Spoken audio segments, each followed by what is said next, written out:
नमस्कार मंडळी, लग्नानंतर होईलच प्रेम या मालिकेच्या पुढील भागामध्ये आपण पाहणार आहोत की नंदिनी ही पाणी समजून दारू प्यालेली असते. त्यानंतर दारूच्या नशेमध्ये नंदिनीच्या मनातील सगळं प्रेम ती आता जीवाला सांगू लागते. जीवा म्हणतो की नंदिनी तू घरी चल, तुला दारू चढली आहे. तेव्हा नंदिनी ही जीवाला म्हणते की हो, हेच तर माझं घर आहे. हे घर सोडून मी कुठेही जाऊ शकणार नाही.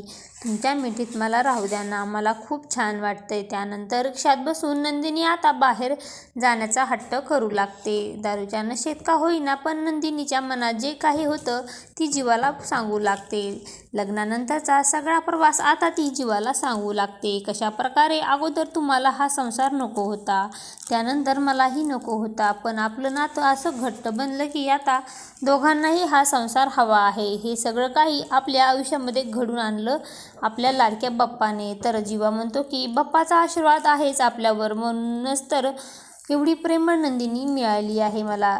आणि जीवाचं 21 दिवसाचं व्रत देखील असं असतं आणि त्या व्रतामधलं हा शेवटचा दिवस असतो आणि त्याला नंदिनी मिळालेली असते. जीवा मनात म्हणत असतो की नंदिनीला आज माझ्या व्रतातला शेवटचा दिवस आहे आणि मी तुला म्हणजेच आपल्या घरी घेऊन जाणार आहे, तुझ्या सासरी. असं काही या भागामध्ये आपल्याला पाहायला मिळणार आहे.